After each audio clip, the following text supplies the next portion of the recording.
Now, does that mean that it's prepared to go to war with, say, Iran? Absolutely not. I see no evidence for that. I don't think they want to go to war at all. I think they'd like to be able to do what they've done in Syria. And that's another issue. You have the Muslim Brotherhood, which is dominating more and more in much of the Arab world. And that reports to Mr. Erdogan. He's the leader of the Muslim Brotherhood. And that's particularly threatened to the Egyptians and threatening to the Jordanians. So they have felt Assad's fall very acutely. Assad was, despite whatever he's accused of, and he's constantly demonized, because that's what we do when we decide we don't like someone, he actually maintained minority rights, protected Christians, Druze, Shiites, Armenians, others, and he's now gone. And horrific things are happening behind the scenes, although Putin has intervened with his Chechen allies to try and moderate that and persuade the Jelani and his friends to behave differently. But then, as you see, the Israelis were anxious to benefit from the spoils of Syria, and they've moved into Syria, despite Mr. Erdogan's insistence that they get out, that Syria must remain, retain some integrity, even though historically Syria is a region, not really a nation. So that's a problem. And the Israelis are now beginning to come to terms with reality that the border to the north beyond the Golan Heights is not a border with this place called Syria. It's a border with the Turks. And that's very frightening because the Turks are the only ones in the region with the military power that would enable them to actually march into Israel. Remember, the Iranians don't have much of an army. They have this Revolutionary Guard Corps, but that's designed for what we would call low-intensity conflict and assisting Shiites wherever they are against their oppressors, who are usually Sunnis. But Iran's entirely reliant on this massive arsenal of missiles, which is extremely dangerous. But they're not about to move into Israel, whereas the Turks, yes, they could do that at some point. Well, I think we have to view each of them separately to understand their interests. The Turks are emerging from a 100-plus year sojourn out of the international system. They literally, under Ataturk, after World War I, decided to fix their borders, defend them, turn inward, and develop the country. I think that's over. I think you now have not just a leader at the top of the Turkish government, but also generations of Turks who want Turkey to act and behave like a great power. And they see themselves, especially those that are religious, as the leaders of the Sunni Islamic world, which of course they were for centuries. So this plays into things. Turkey is developing economically. Turkey has facilitated good relations with the Russians, even despite the recent developments in Syria. And as you see, the Russians and the Turks have actually come to terms pretty quickly over what's happened in Syria. And if you talk to Turkish officers in Iraq over the last 20 years, they would frequently point to towns in certain areas, and they would say Kirkuk is a Turkish city. And the American military commander would say, well, that's an Iraqi town. The Turk would shake his head. He said, you don't understand. That is a Turkish city. And the expansion into Syria was something that I think the Turks were always interested in, just as they are interested in northern Iraq, because northern Iraq and Syria were part of the Ottoman Empire. So I think you're dealing with that, but the Turks have been very restrained. They could have attacked militarily and bested any number of people. Instead, they have moved very, very cautiously. And recently, Erdogan was talking to an audience of young Turkish men and women, and they began chanting, take us to Jerusalem, take us to Jerusalem, which gives you an idea of how the Turks feel about the Israelis right now. And Mr. Erdogan said, please calm down. And then he said, patience will deliver victory. So I think you're dealing with a power that is not in a hurry, sees itself as inevitably rising in the region as a dominant power. And then I think you have to look at the Saudis and the Emirates. And I think they've changed their views. I think they feel betrayed by us. No one is happy with the most recent announcements by President Trump, where he intends to take over Gaza, where there's no international right on his part to do so. and somehow or another magically remove the population that lives there, that doesn't want to leave, and build some new Riviera on the Mediterranean. He thinks it's a great idea, and obviously the Israelis are very happy, but they're the only ones, and everyone else is adamantly opposed. This has changed I think, the tone in the region. You now have a willingness among all of the Muslims to coalesce together against Israel and potentially us, which was not there months ago. Now it really is palpable. It's indisputable. So one of the goals was on the part of the United States and Israel in their efforts to remove Assad. I did not support that because, frankly, I and others that have looked at the region thought that the alternative to Assad is what you see now: dangerous Islamist forces in power, and ultimately the Turks in power in Damascus.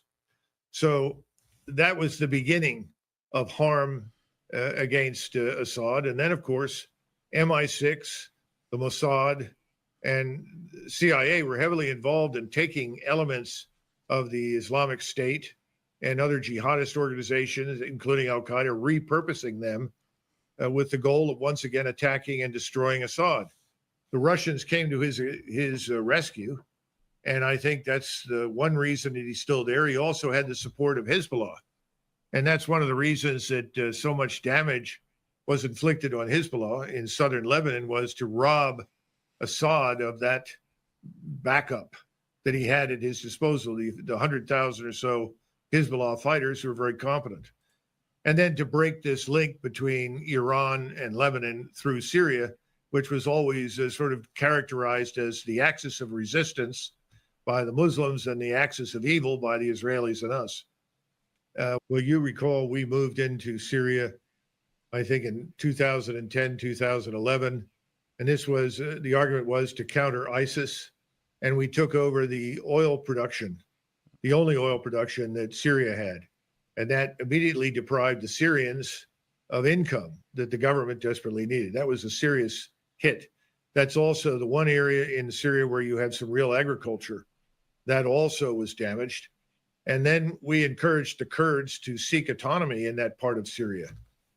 These things all severely damaged Assad. We finally brought this to fruition because Assad couldn't pay his own forces. He didn't have the wherewithal to pay them. We could offer them much more money to essentially defect. And so I think what you saw was not this massive military campaign to take over. You simply saw Assad's forces either melt away or collapse because they'd all been paid off, or they simply weren't being paid enough money to justify defending anything. And we now see what's going on in Syria. And that's going to be an interesting struggle to watch because the Turks absolutely want the Kurds out. The PKK is there. They want them out. So that fight is coming. So that's the answer to some extent. It's a long one. I apologize, but that's the answer on Assad. And at the same time, now the Israelis want to expand this greater Israel, but their army is in pretty bad shape right now. It's strung out all over the country. I don't see how they can go in there and hold very much against a determined attack, unless, of course, we are going to provide the supporting military power. And I think that's the plan because we still have aircraft carrier battle groups, large Air Force elements on station, and, of course, special operations forces. I think what's happening in the Middle East is extremely dangerous because you're dealing with groups of people who have been sort of brought to a boil over the last year since October 7th. And Israel was never popular, but people had come to accept its existence. I think that's over. When you talk to people from the region, these are the elites that govern, whether you're talking about somebody in Libya or Egypt or Algeria or Pakistan and Turkey and elsewhere. What you get from people is the same. Sykes-Picot is over. In other words, we're not going to live with this menace. That's my greatest fear. You know, we have a tendency to dismiss a lot of these people as backward because for so many years, that's the way they were. Well, they're not all backward anymore. They're actually very intelligent and they produce brilliant systems, whether it involves computers or missiles or weapons. It's a mistake to take that position. It's also a mistake to think that you can bully people over and over and over again. Eventually, it fails. And if we challenge the whole region, it's not going to work well for us or Israel. What I would try to do is call a halt and de-escalate the tensions, but I don't see that happening. I see the president doubling down without perhaps understanding the enormity of the challenge and what could happen. In addition to that, he released all of these 2,000-pound bombs that we had previously said we weren't going to provide to the Israelis under Biden. All of that's very ominous because, frankly, with those kinds of munitions, you could erase Gaza within the space of a few days. But I think if that were to happen, that's where I think the rest of the region is likely to erupt. You have Jordan that has already said, if you try to force all these refugees on us, we will declare war. The Egyptians have said absolutely not, and they have moved their army into the Sinai. Are we going to assist the Israelis against the Egyptian army and Egypt itself? I don't know. And King Abdullah is in a terrible position. He's very weak.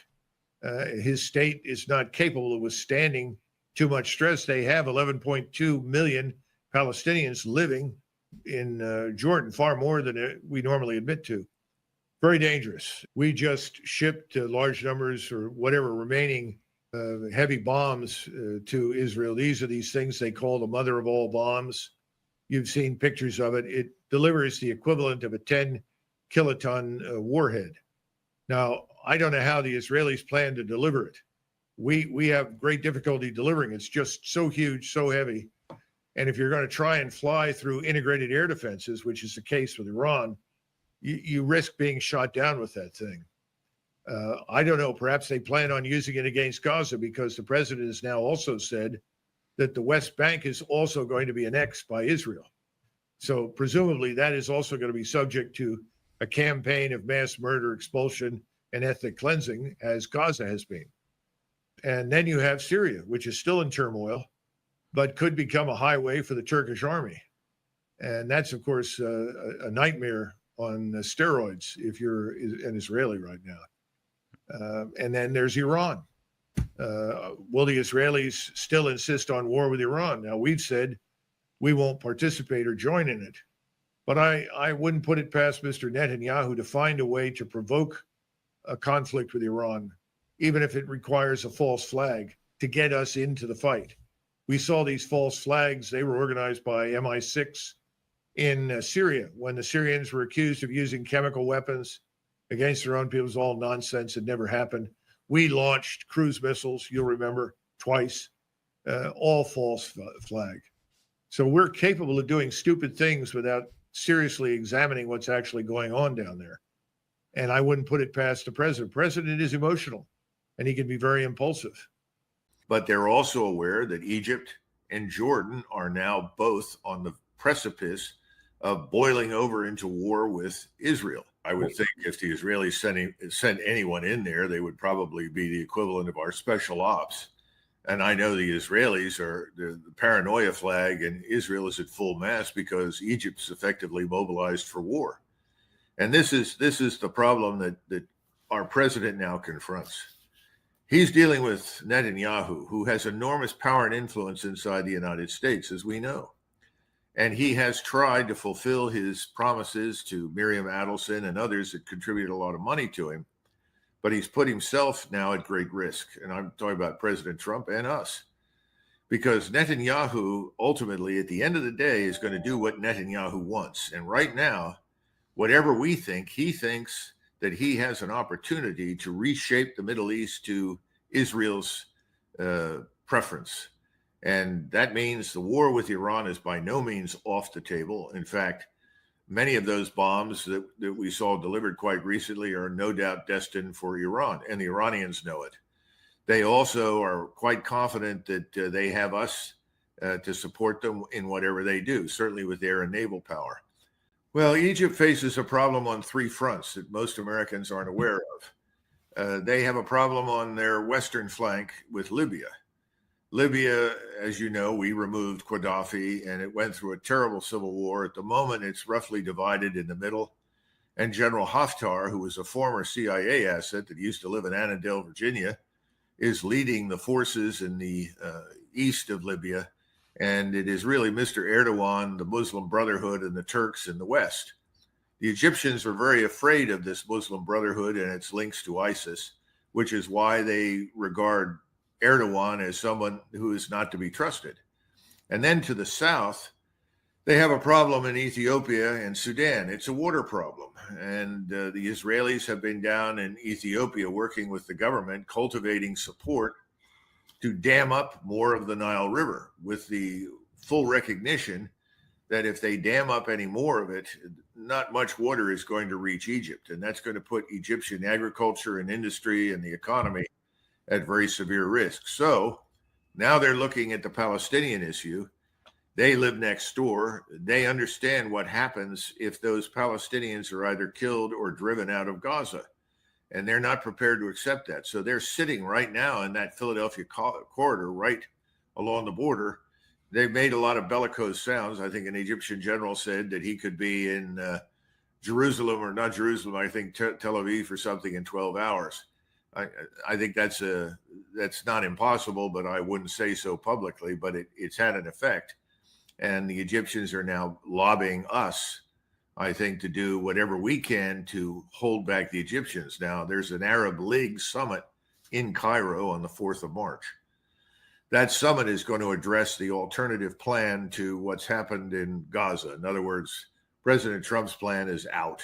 It's an impossibility. So they're going to look at something else. What that will be, I don't know. That's being decided, I think, in advance this Friday in Riyadh by a smaller group of Arab states. President Trump has previously expressed his support for annexation of the West Bank. That means the West Bank could be turned into the imitation Gaza. And then there's Iran. And one wonders what the Iranians will do now that it becomes increasingly clear they're going to be pulverized by sanctions and tried to be driven into another agreement they don't really want. It's a bad situation. We don't know what could trigger it, but all of this could blow up on our faces. But the point is that all of the Arab states are now together on this, and all fear the same thing that I'm concerned about, which is that regardless of what President Trump wants, when President Netanyahu decides it's time to do so, he will resume the bombing campaign in Gaza. All of his key figures are saying it's time to complete the job, finish the job. Everybody knows what that means. And we know that President Trump is surrounded by people that are very much acolytes of Mr. Netanyahu and the Likud party. And it's not surprising that he takes that position. But as this begins to worsen, and I think it will, I really think the region is going to blow up. I've said March. It could be earlier, but I think March. If that happens, Iran will come into it. And inevitably, the Turks, who have been sitting on the sidelines, happy to cooperate with us and the Israelis in order to regain control of Syria. Note that all of the principal members of the government in Syria now, we're talking about this Jolani-led organization, they are Turkish citizens. And again, now, if you're a Saudi, if you're an Emirati, you have mixed feelings about this. Remember, the Turks ruled the whole region for many, many hundreds of years. And the experience the Arabs had with the Turks is quite mixed. So this is not something that you can deliver easily. Now, what does that mean? How did they do it? I don't know. But it's frightening. And I wouldn't underestimate the Israelis, their ingenuity or ability to deliver those weapons in some fashion that we haven't even thought of. I'm simply pointing out the realities. And at some point, the Turks will not be able to stay out of this regional fight. So, President Trump has got a very difficult path ahead. And that's why it's very important for us, to the extent that we can, and I think he understands that, to regain a better relationship and put us on a better track with Russia. The problem is that Russia will not abandon Iran if Iran comes under attack from Israel. And you're right, the bombs that you mentioned are very heavy. And normally we've delivered those with heavy bombers. In fact, the original Moabs were literally rolled out of the back of a C-130 off the ramp and dropped on Saddam Hussein's fortifications on the Saudi border. And then if you look at it militarily, the idea of waging war against China is quite conceivably the dumbest idea in the history of mankind. There's an old expression: a ship is a fool to fight a port or fight a fort. China is the largest fort in the world. What are you going to do to it? Lob missiles and rocks at it? It's absurd. It doesn't make any sense. And you're going to do all this from the sea because Taiwan is 6,000 miles from us. That means you have to sustain logistically everything you do. And today, everything from Japan all the way to Australia that is involved with the logistical support for our air and naval forces can be targeted by the Chinese and destroyed with precision guided missiles. So the war has changed. The world has changed. The whole idea is crazy. And I think President Trump knows that. And I think President Trump's already made it clear that that's not a place he wants to go. He wants to do business with the Chinese, but he wants it to occur on an equitable basis. In other words, if it's mutually beneficial. And most of our problems with the Chinese could be secured or could be solved by securing our borders. You don't like what they're bringing into the country, kick them out, throw them out. The Chinese throw Japanese and other foreigners out of their country all the time. We could throw thousands of Chinese out of our country for stealing not just IP, being mules carrying cash for drug cartels. I mean, come on, let's get real. You don't go to war with another nation state, with one of the world's oldest civilizations, because you don't like what they're doing today in your country. So let's fix what we got as a problem here at home. Let's not go to war. I think that's the dumbest thing I've ever heard. First of all, Taiwan is not under immediate threat. That has been grossly exaggerated out of all proportion to reality.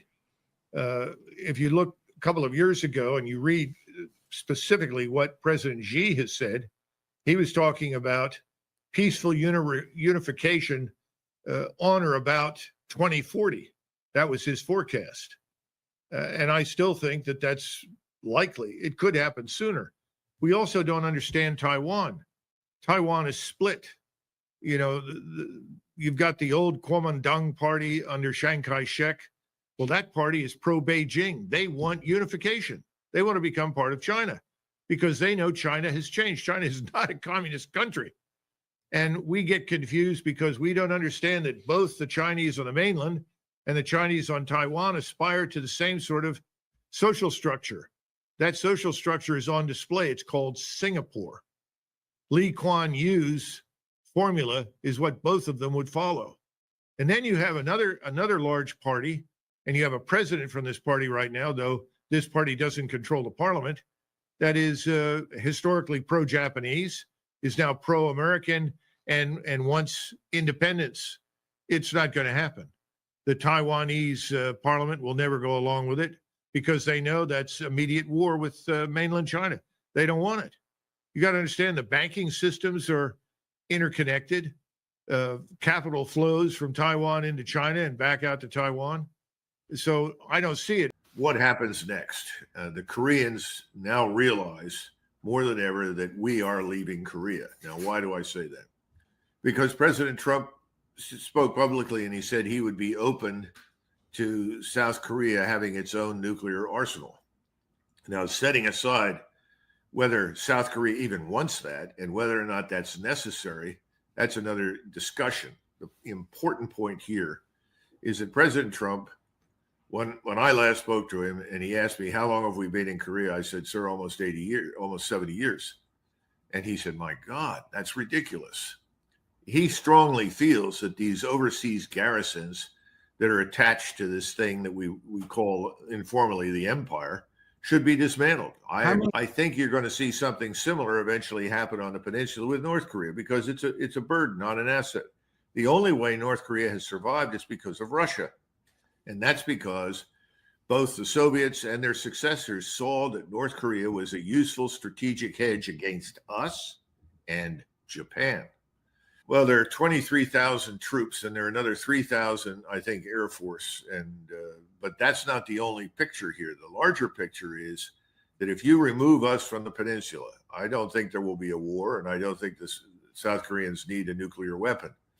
If you're going to do that, you need to do a couple of things. First of all, you have to talk to President Xi. Now, why do I say that? It's not because he loves North Korea. President Xi would like nothing better than to get rid of North Korea. Why? He's in the same position that the Russians were in or the Soviets were in back in the early 90s. I've got East Germany and West Germany. Which Germany do I really want? And the Soviets said, well, obviously, we really want West Germany. It's productive. We want to trade with it. We want to do business with it. This East Germany is a problem. And so East Germany was dropped. It literally went out of existence overnight. Now, if you pull the forces out of South Korea, there is no requirement for U.S. forces in Japan, because the U.S. forces there, primarily the Marines at Okinawa, not only, but primarily, are really there to reinforce the army on the peninsula. And the reason they're there is because Colin Powell couldn't find anything for the Marine Corps to do. And he finally said, well, look, let's give them the mission of reinforcing the army on the peninsula. And like many, many others, I don't think, Colin Powell ever thought there would be a war again on the peninsula. So we put the Marines there. We gave them literally the mission of reinforcing that. There's no requirement for them. And I would say not much requirement in Japan for us at all once we pull out of that Korean peninsula. And then the whole regional dynamic changes and it goes back to where it was in the past, with Japan once again as a major power who is the normal counterbalance, if you will, to Chinese power and influence. The Chinese never controlled anything beyond the limits of their coast. Everything else at sea was controlled by the Japanese. So what I'm trying to say is that North Korea is not going to last very long once we leave South Korea. And we don't need to worry about a war, because President Xi was the one that Kim went to see before he went to Hanoi. Why? Remember, there was this huge train, armored train, that he took from North Korea to Beijing. Yes. All this attention. Why was he there? He was there to see the emperor, the Chinese emperor, who is effectively Xi. And the Chinese emperor said, go to Hanoi, sign the agreement. And he bowed and said, yes, Your Imperial Majesty, I will do that. And he was prepared to sign. We're not really needed in that part of the world. And again, I think what President Trump wants to do, he wants to demilitarize our relations with Asia. He wants to do business with Asia. He just wants it to be done on a level that makes sense for us. In other words, something that's, equitable and mutually beneficial, not lopsided in any particular direction. And the way to do that is to get out of South Korea and then ultimately get out of Japan. And the Japanese, privately, behind the scenes, are chomping at the bit to regain their sovereignty 100%. Remember that before he went to Hanoi to meet with President Trump to sign this document that would have denuclearized the Korean Peninsula, it would be denuclearized by now, I suspect, if President Trump had signed that. But unfortunately, he had breathing into his ears, the voices from hell. On one side was John Bolton. On the other side was this man, Mike Pompeo.